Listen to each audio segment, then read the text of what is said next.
Court की कार्रवाई शुरू की जाए। योर ऑनर, अदालत के हुक्म के मुताबिक सरोगेशन के जिस कॉन्ट्रैक्ट पेपर को हमें अदालत में पेश करना था, उसके लिए हमें थोड़ी मोहलत की ज़रूरत है।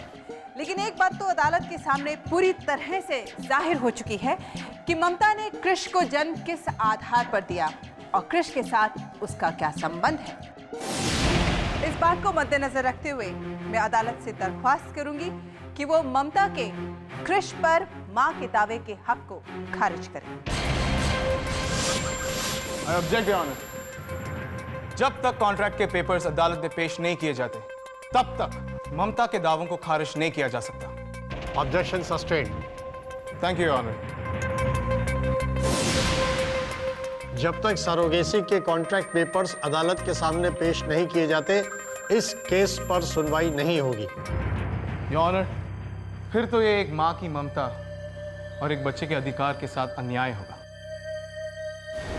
दूसरे पक्ष ने तो स्वीकार कर ही लिया है कि ममता ही कृष की माँ है, और रहा सवाल ममता के सरोगेट मदर होने का, पता नहीं वो कॉन्ट्रैक्ट के पेपर्स कब अदालत में पेश किए जाएंगे और कब इस केस की सुनवाई होगी। ऐसे में मुझे अदालत से दरख्वास्त है कि कम से कम सप्ताह में 1 या 2 दिन माँ और बेटे को मिलने की इजाजत दी जाए।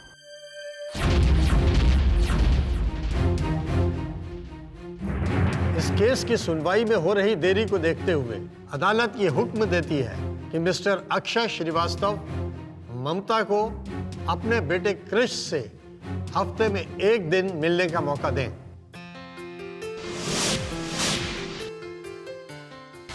ये क्या हो रहा है? आप कुछ करते क्यों नहीं? बोलते क्यों नहीं? मैं कृष को किसी भी हाल में ममता से मिलने नहीं दूंगा। आप कुछ बोलिए, कुछ करिए। Order, order. और ये अदालत मिस्टर अक्षय श्रीवास्तव को यह भी ताकीद करती है कि ऐसा ना करने पर उनके खिलाफ कानूनी कार्रवाई की जाएगी। The court is adjourned till next hearing.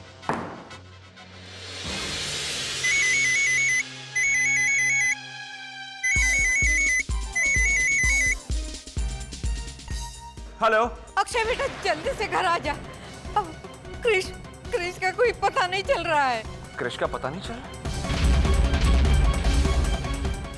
दादी, आपका मतलब क्या है? कृष लापता हो गया है। कृष लापता हो गया?